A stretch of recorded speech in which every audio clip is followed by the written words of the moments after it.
রামরাইবাড়ি প্রাথমিক স্বাস্থ্যকেন্দ্রে মুখ্যমন্ত্রী নিরাময় আরোগ্য অভিযানে মেগা স্বাস্থ্য শিবির অনুষ্ঠিত হয় আজ। শান্তিবাজার মহকুমায় রামরাইবাড়ি প্রাথমিক স্বাস্থ্যকেন্দ্রে মুখ্যমন্ত্রী নিরাময় আরোগ্য অভিযান দ্বিতীয় পর্যায়ে এর আওতায় এক বৃহৎ মেগা স্বাস্থ্য শিবির অনুষ্ঠিত হয়েছে।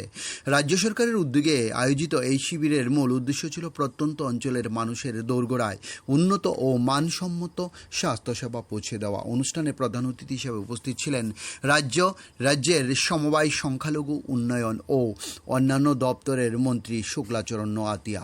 এছাড়া উপস্থিত ছিলেন সমিতির চেয়ারম্যান তাপস দত্ত, ব্লক উপদেষ্টা কমিটির চেয়ারম্যান অশোক কুমার মগ, দক্ষিণ জেলার মুখ্য স্বাস্থ্য আধিকারিক ডক্টর জ্যোতিষ্ময় দাস, স্বাস্থ্য দপ্তরের অন্যান্য আধিকারিক এবং এলাকার জনপ্রতিনিধিরা। স্বাস্থ্য শিবিরে সাধারণ মানুষের জন্য বিভিন্ন বিশেষজ্ঞ চিকিৎসকদের পরামর্শ, স্বাস্থ্য পরীক্ষা, রোগ নির্ণয় এবং প্রয়োজনীয় চিকিৎসা পরিষেবা এবং বিনামূল্যে ঔষধ বিতরণের ব্যবস্থা করা হয়। বিপুল সংখ্যক মানুষ এই স্বাস্থ্য শিবিরে অংশগ্রহণ করে স্বাস্থ্যসেবার সুযোগ সুবিধা গ্রহণ করেন। অনুষ্ঠানে মন্ত্রী বলেন, রাজ্য সরকারের লক্ষ্য প্রত্যন্ত এলাকায় প্রতিটি মানুষের কাছে সহজলভ্য, উন্নত, মানসম্মত স্বাস্থ্যসেবা পৌঁছে দেওয়া। ডিউরি রিপোর্ট, খোয়াই টাইমস বাংলা। প্রকল্প 2.0 এই ক্যাম্পিং চলছে এবং আজকে এই ক্যাম্পিংয়ে বিশেষভাবে আমাদের জুলাইবাড়ি বিধানসভা কেন্দ্রের অন্তর্গত দক্ষিণ ত্রিপুরা জেলায় আমাদের এই রামরাইবাড়ি প্রাইমারি হেলথ সেন্টারে রাখা হয়েছে। জেলা ভিত্তিক কর্মসূচি চলছে। যারা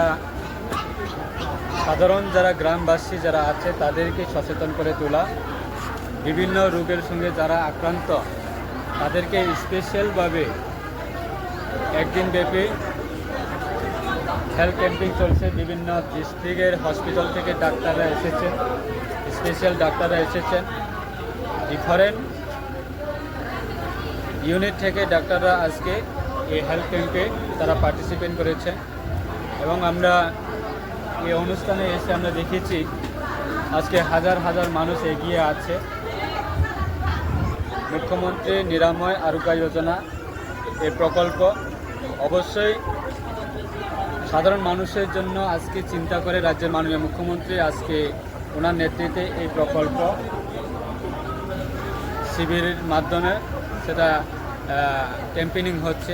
সাধারণ মানুষ অবশ্যই সেটা উপকৃত হবে।